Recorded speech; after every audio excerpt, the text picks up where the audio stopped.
Tonight on CTV News at 6. Much needed construction.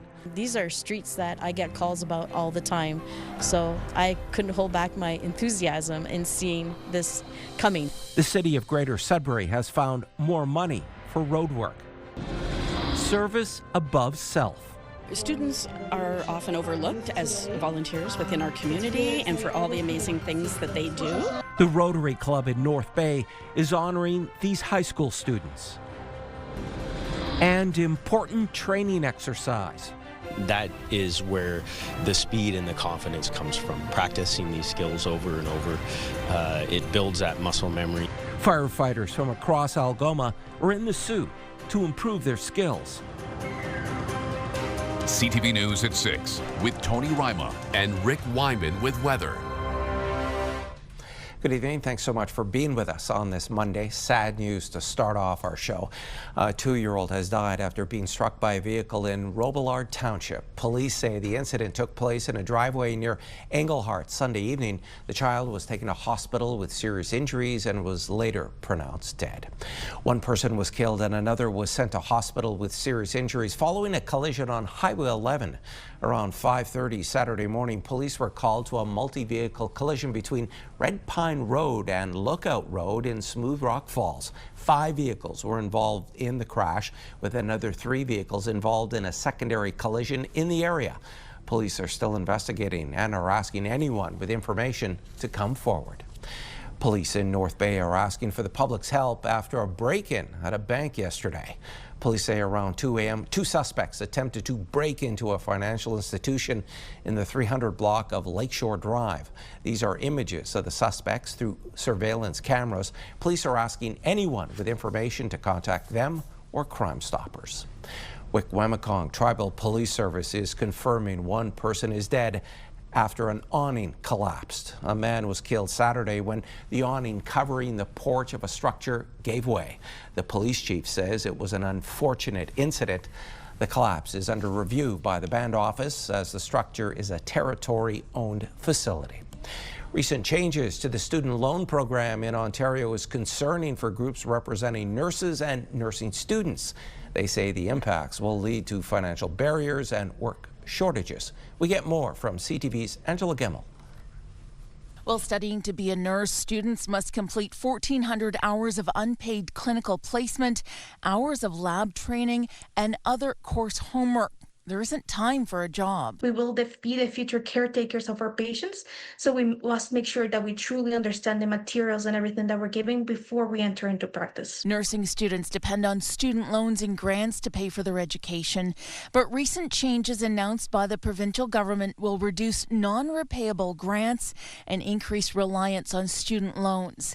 The Canadian Nursing Students Association is concerned added financial barriers could deter potential students from pursuing a career in nursing. Across Canada, the living situation is very expensive, and thus this might make it difficult for them to pursue nursing, or even when they enter nursing, might even make it difficult for them to continue nursing just because of the rising cost, not only of the tuition that's going to happen, but also the increased cost of living. Monique Storzak represents Northern Ontario nurses with the Ontario Nurses Association.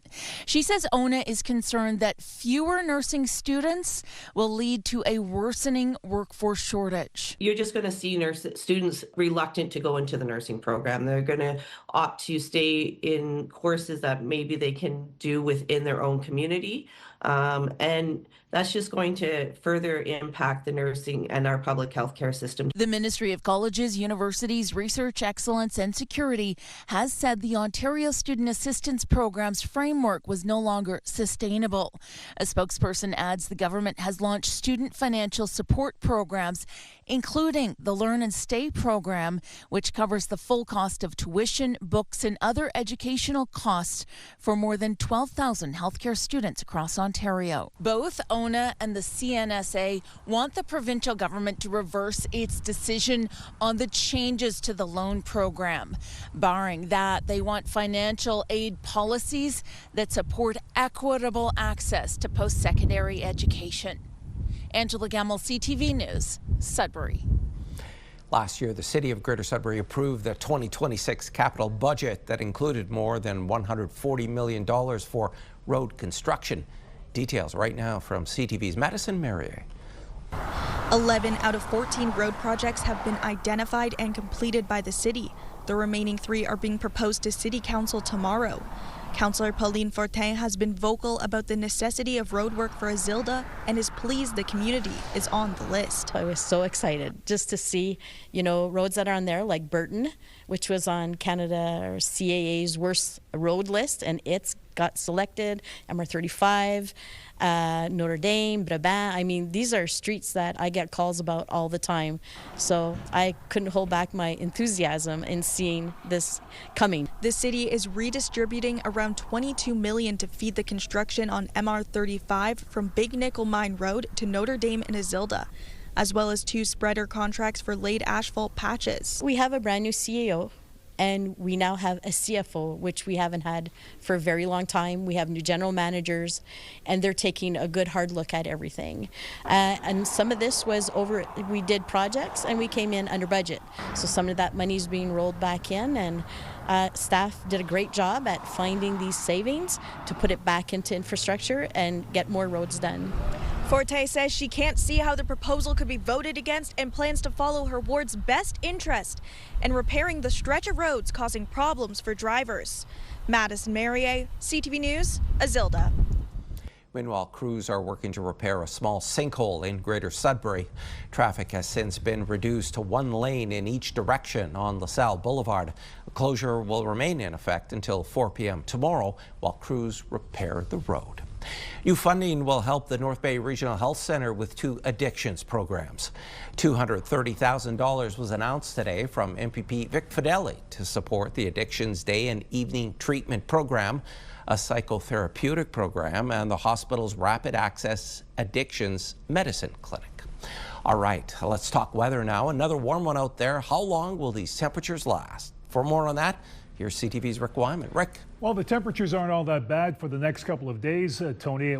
It's really what is going to accompany those temperatures in the form of mixed precipitation, some snow, some rain, freezing drizzle, and freezing rain. I don't like freezing rain, but there's a warning in effect for Parry Sound beginning tomorrow evening. Our systems map throughout the Northeast, we've got mixed bands coming in, some low pressure systems, of course, one after the other. You can see we've got rain and snow, a combination, a little bit of everything. We'll get to those numbers a little bit later on, but your current temperatures, nice night across the Northeast coming up, Tony. Thanks for that, Rick. Honing their skills. Still to come on CTV News at 6. Firefighters were being trained in ice water rescue in the Sault area. Right now, though, we're heading to downtown Timmins, and this shot is courtesy of that city. It's -5 Celsius. We're back in a few minutes.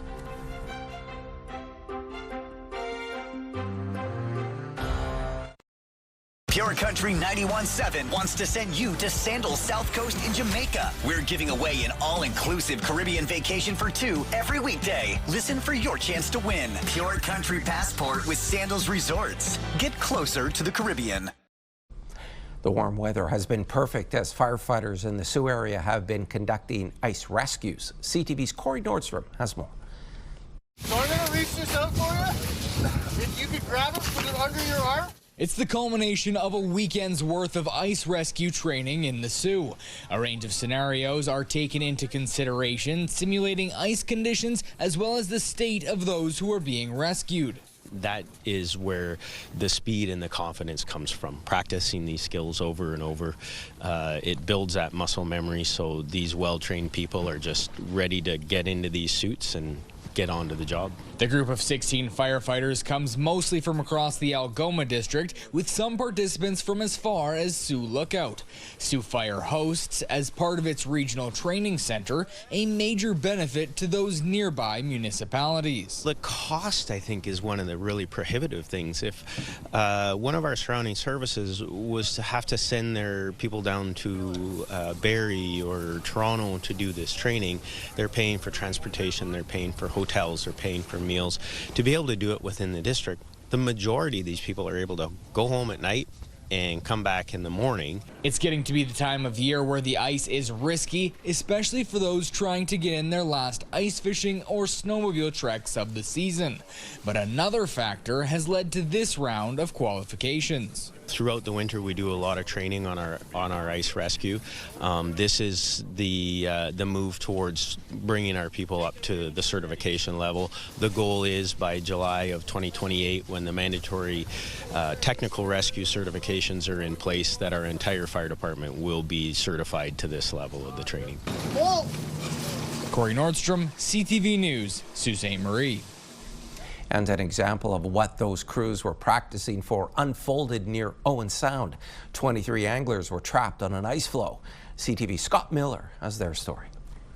Water's opening up, ice is opening. An out-of-breath Kevin Fox was literally running for his life Sunday afternoon on a huge ice floe off the shores of Owen Sound. It was real stressful. Like guys were crying out there. They were calling loved ones, saying goodbye, and yeah, it wasn't good.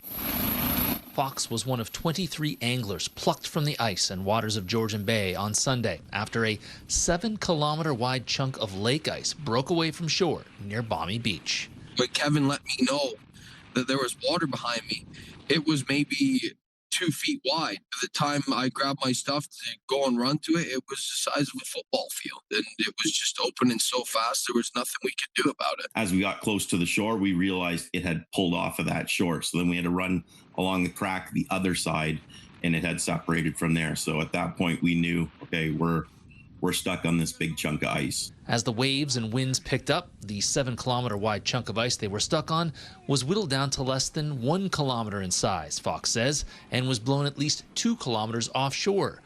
Calls to 911 had already been made by the anglers, but they were hearing back that the changing conditions meant the Coast Guard boat couldn't reach them, and neither could the OPP helicopter. I pretty much just counted my blessings and said to myself, like, this is the end right here.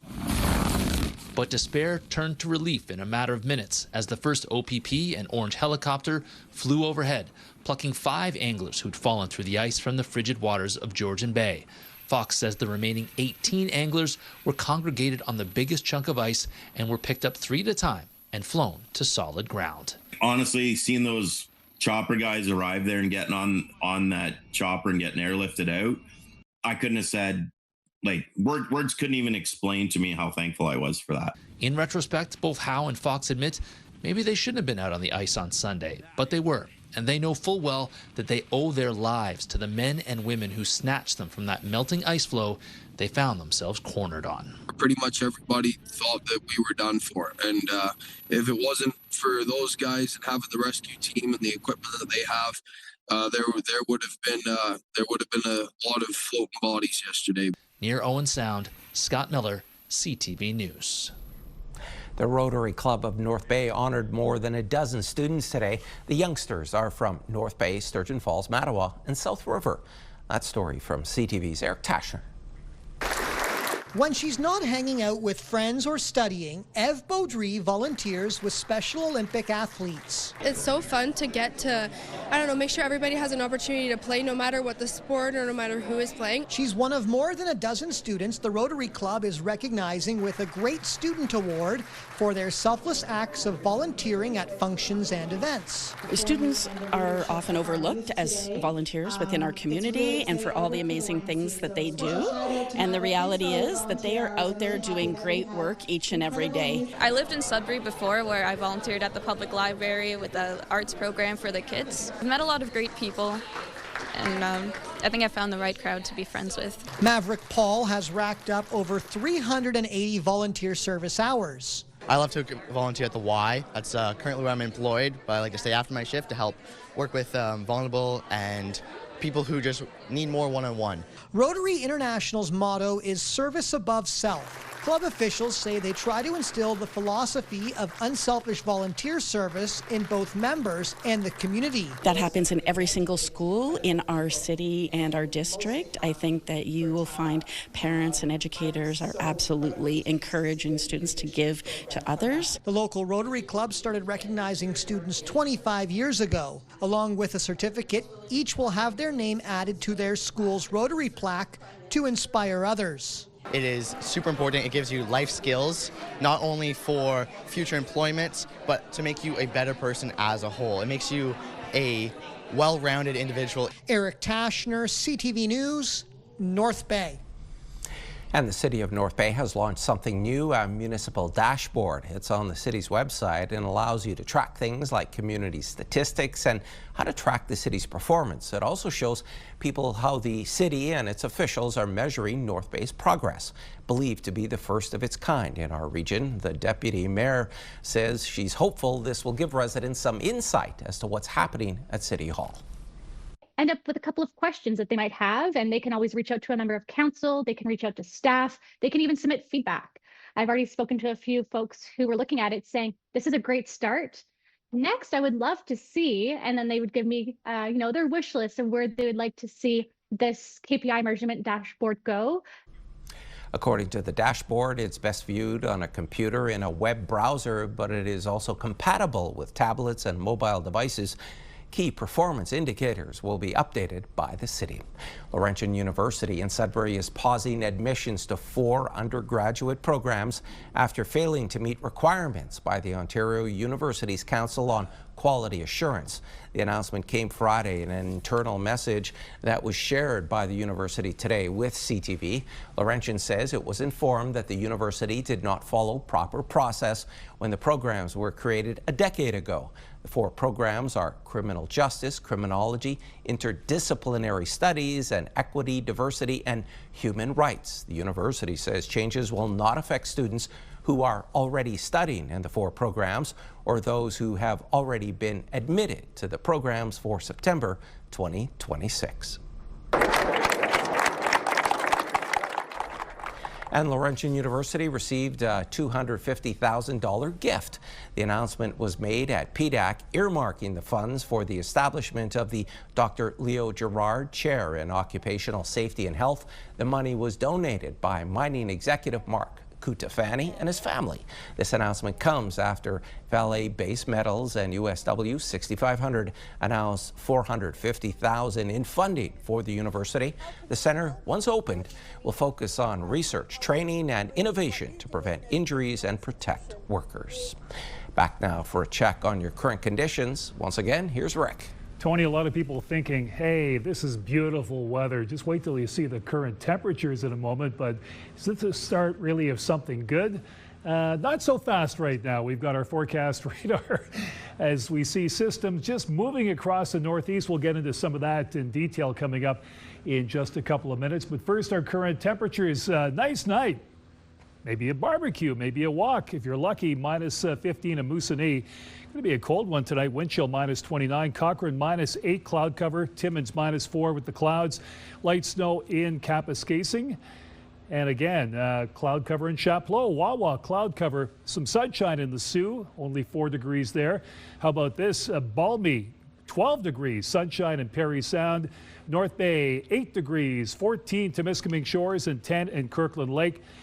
Greater Sudbury, Espanola, sunny skies, 10 and 11, 8 degrees Elliott Lake, and Gore Bay, 8 degrees, your 7-day forecast. An hour pick of the day, all coming up, Tony.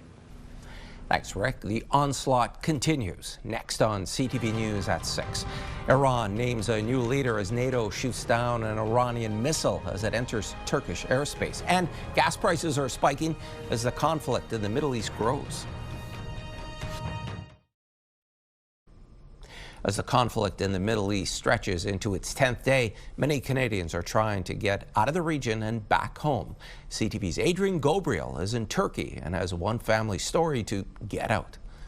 An ominous black flag blows in the wind on the Iranian side of the Kapakau border crossing, a towering symbol marking a time of mourning for Iran's late supreme leader. On On the ground on the Turkish side of the border crossing, war-weary travelers make their way down this long pedestrian passage as they walk towards freedom. Super risky, you know? This Canadian father flew all the way from Vancouver, desperate to reunite with his wife and 2 young daughters caught in the conflict after they went to visit a sick relative in Iran.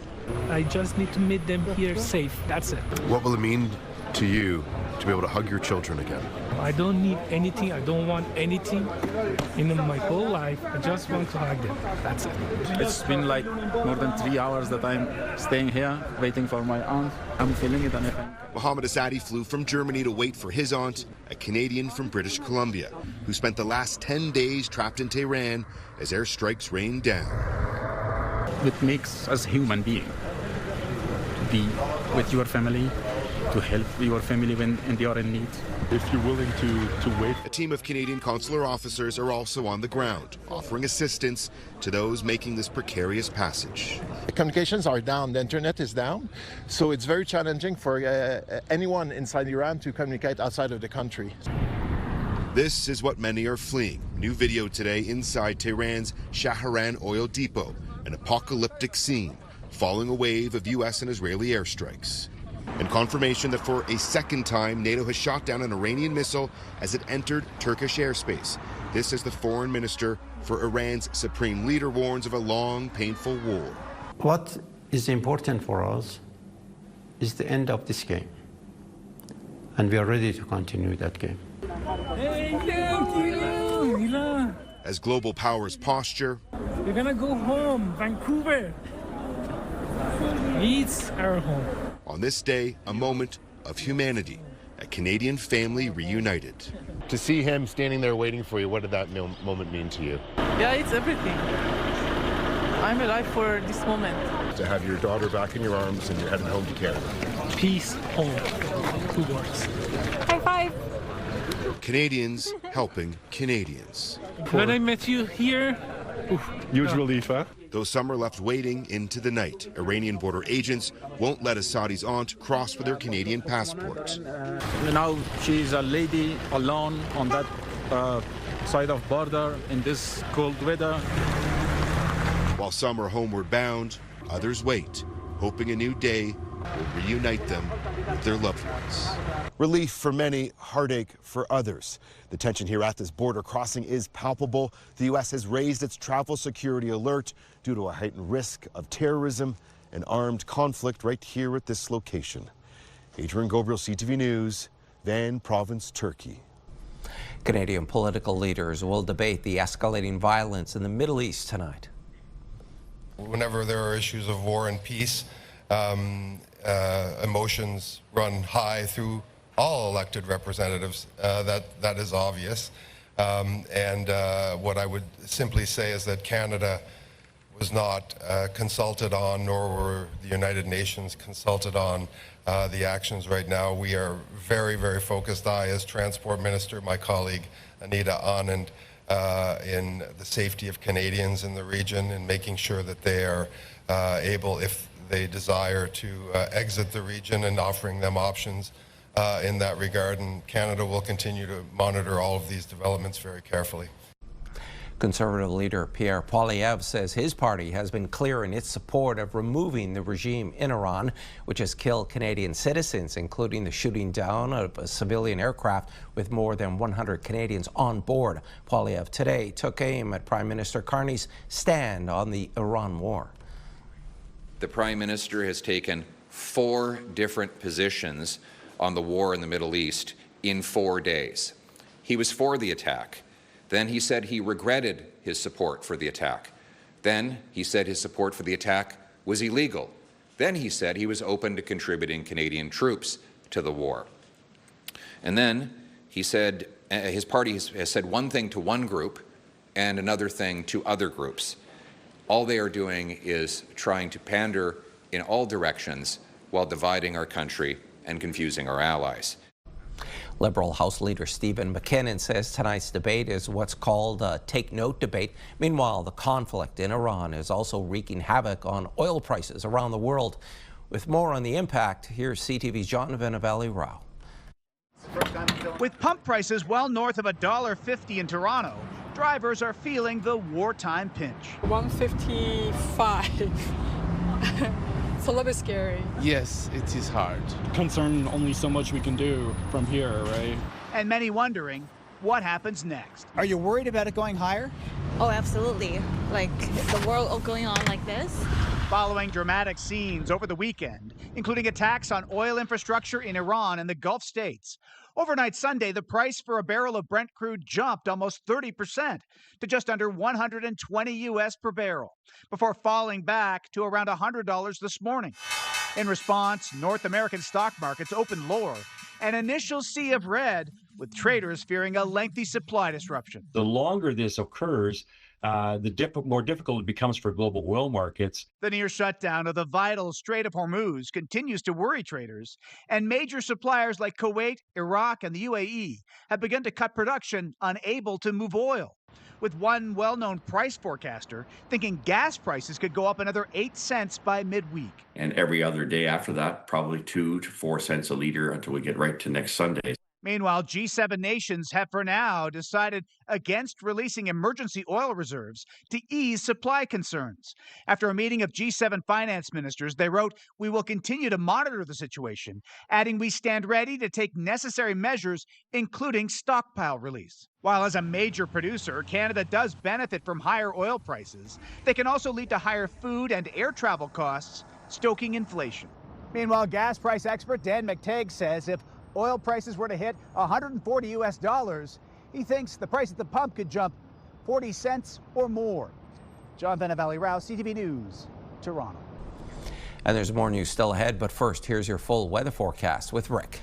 Tony, you're looking good after the time change yesterday morning. A lot of people kind of dragging it today at work, but hey, we're used to that crowd, but some of us can live up to the expectations of the time change and a lot more. Plus, we got a sunny day here going today, some nice temperatures too.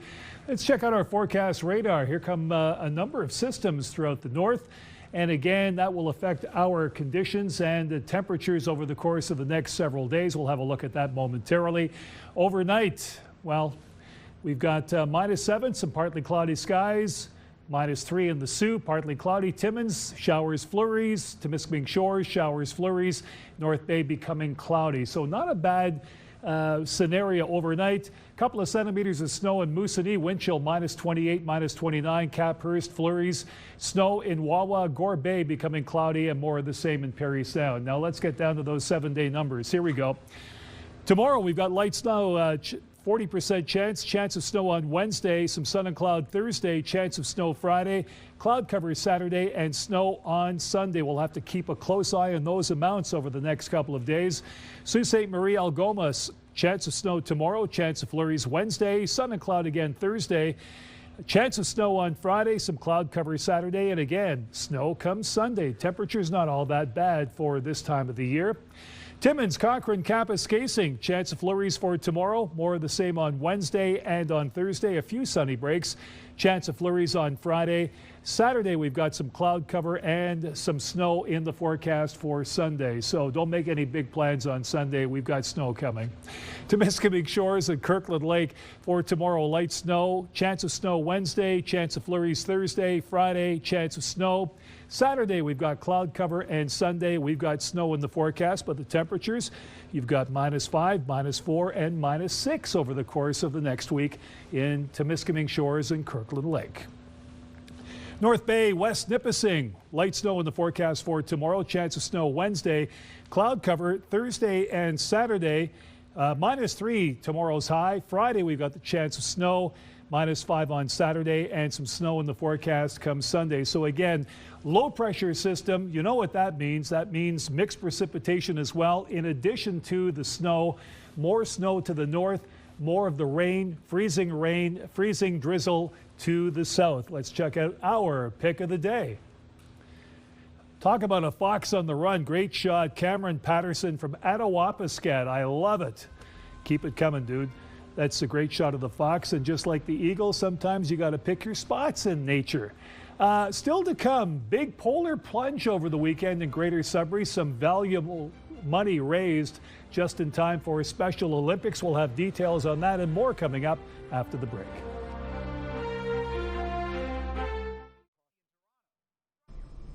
Taking out a mortgage is a major financial decision, and you want to make sure you're dealing with a mortgage professional. An agency that protects consumers in Ontario is warning some companies are accepting mortgage funds even though they're not licensed to do so.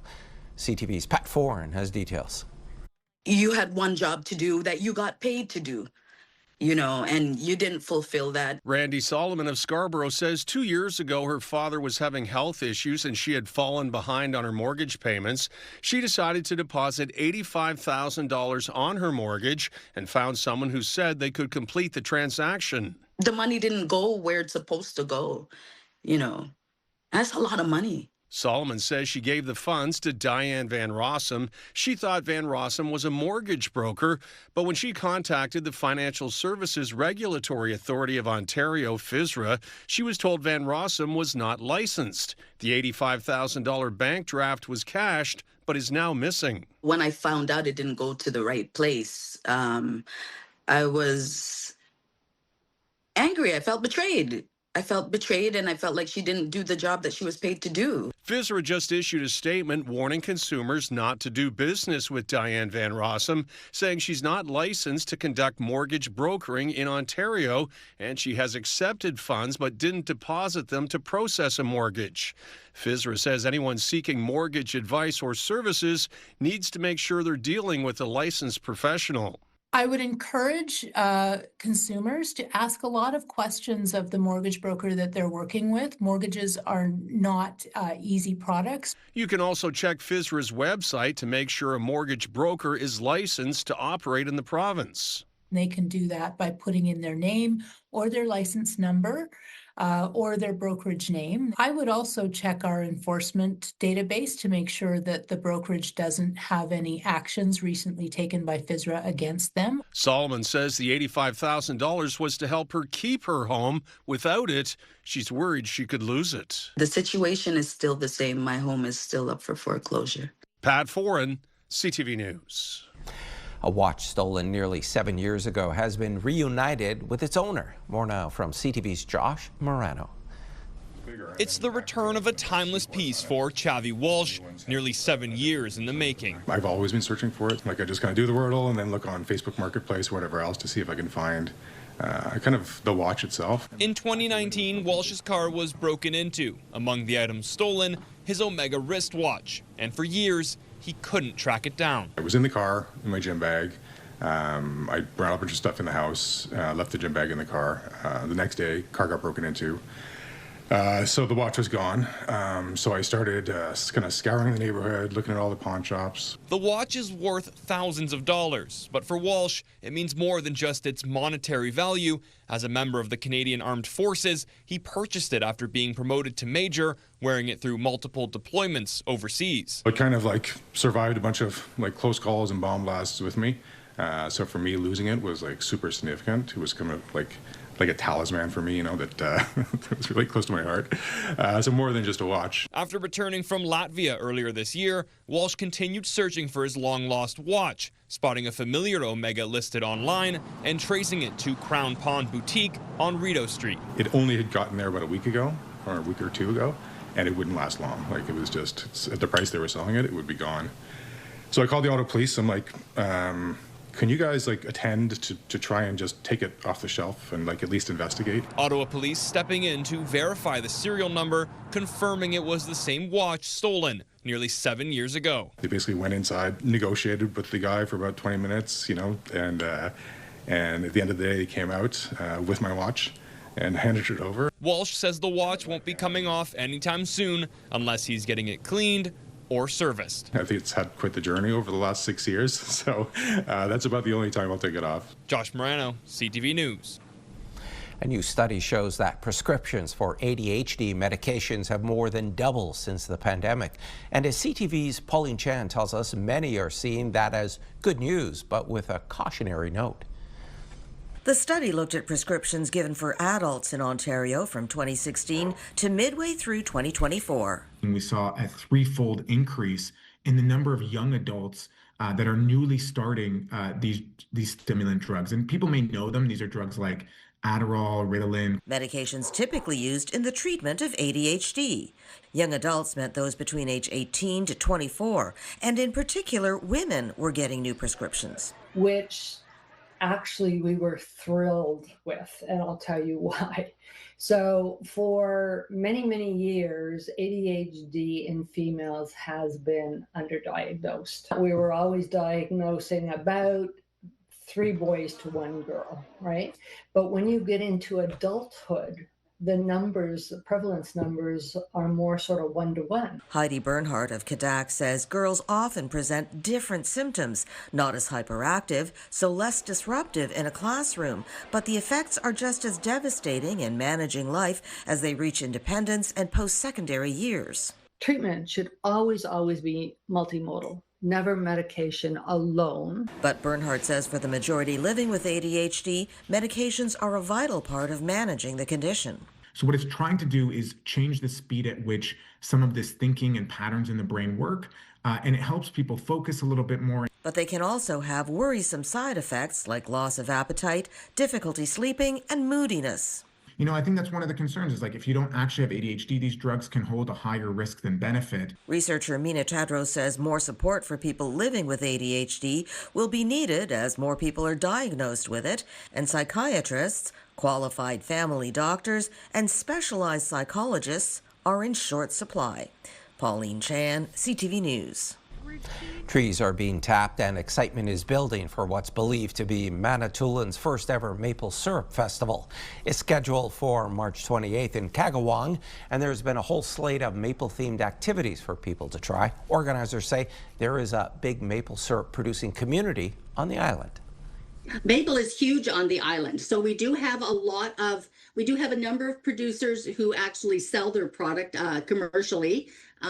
We've got maple syrup producers who just do it for family and friends, those kind of things. So we will be highlighting those small organizations as well as part of the show. Again, it's happening at Kagawong Park. More details can be found on the festival's social media pages. The 4th annual Women's Day Gala in Sudbury was another huge success this year.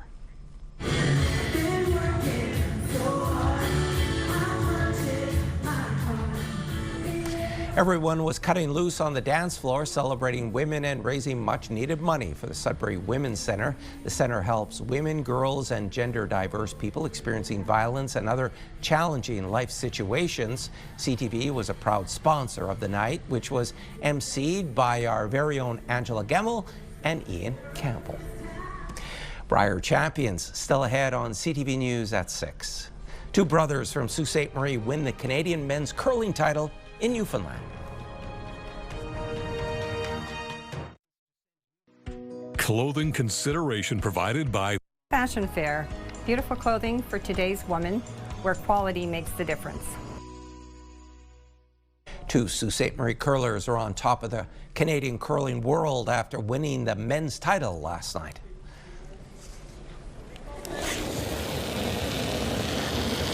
Queen! Queen! Yep. Oh, Queen! Queen! Queen!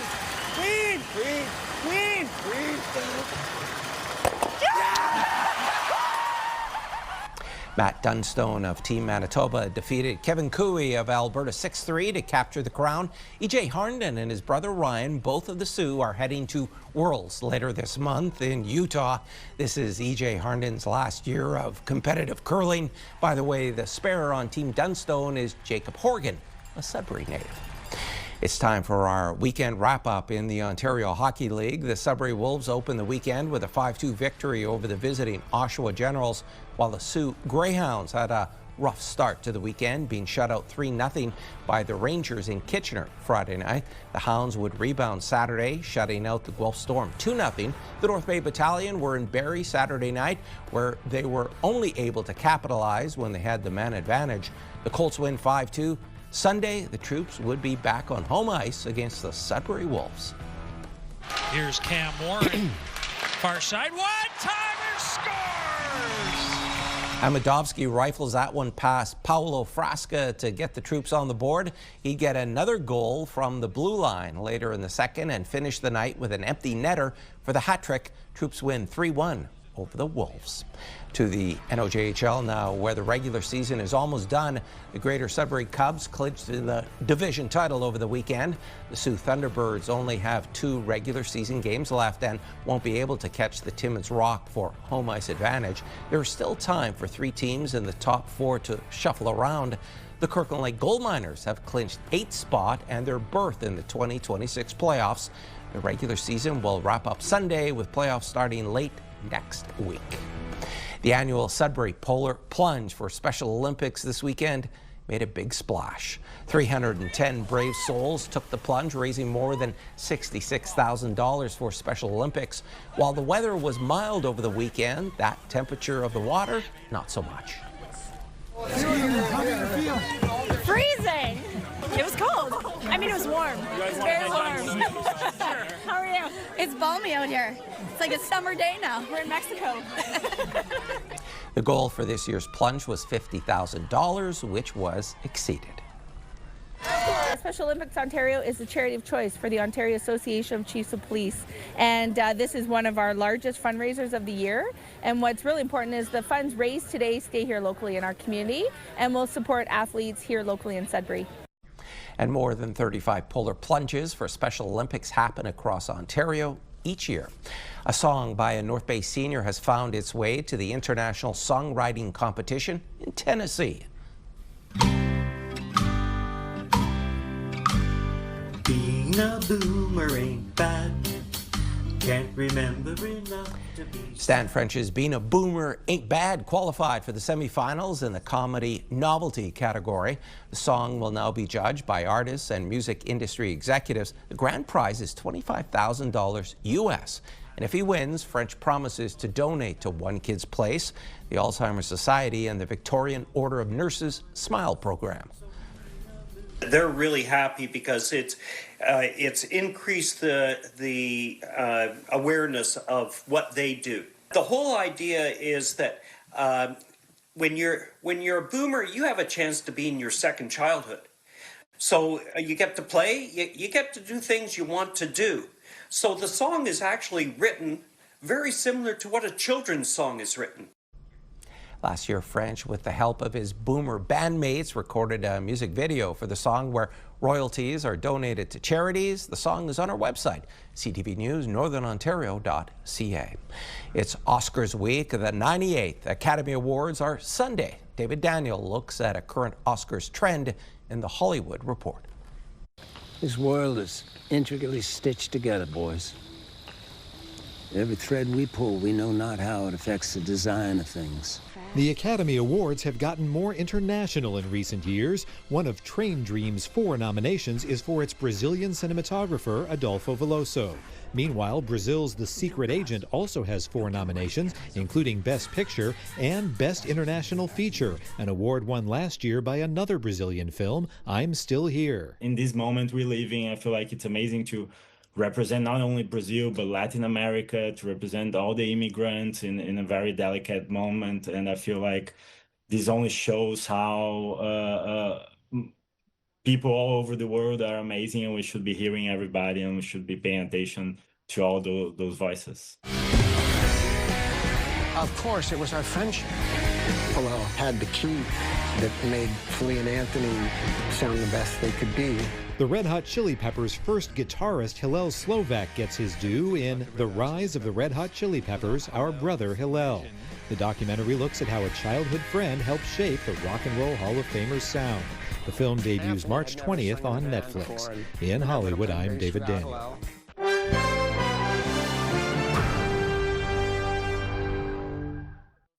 The price of oil took a turn late in the day. BNN Bloomberg's Morella Fernandez has more on that.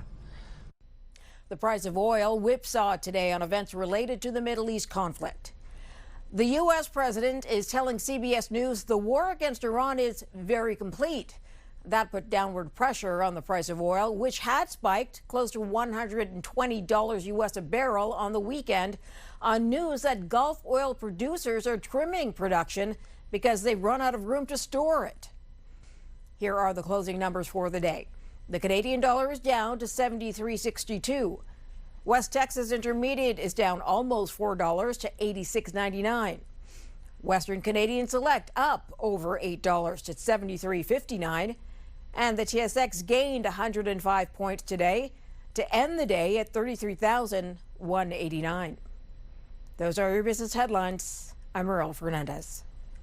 Here are the current prices for some key commodities we watch. Gold down $33.79, closing the day at $51.38.19 US an ounce. Silver moved forward $2.71 to end the day at $86.99. Copper down 3 cents to $5.80, and nickel up 4 cents, ending the day at $7.82 US a pound. And Rick is back now for one last look at your Tuesday weather. Tony, a change in conditions. Let's begin in Greater Sudbury. Light snow for tomorrow, -1. Timmins, -8. Chance of flurries. Chance of snow in the Sioux at +1 as well. Moving on over to North Bay, -1. Chance of light snow. Showers, drizzle. Parry Sound, freezing rain warning in effect beginning tomorrow evening. That's a warning from Environment Canada. Light snow, -5 in Temiskaming Shores. So we go from balmy temperatures and some sunshine, Tony, to some mixed precipitation throughout the Northeast for tomorrow. On again, off again, and different variations of precipitation and snow, of course. Just, still in the forecast. And here we are, March 9th. Back to you. Thanks, Rick. And finally, a group of women in Victoria celebrated their friend's 30th birthday with a hilarious tribute to her third grade self. They surprised her and dressed up as her elementary picture day photo, the one from the year she grabbed the scissors and cut her own bangs. It's become a running joke in the friend group. So this year they decided to recreate it by putting on their own botched bang wigs. A video was posted online and then went viral. It was viewed more than 7 million times. And folks, that's CTV News at 6. I'm Tony Ryma. Thanks so much for watching. More news comes your way at 11:30 with Amanda Hicks. Good night.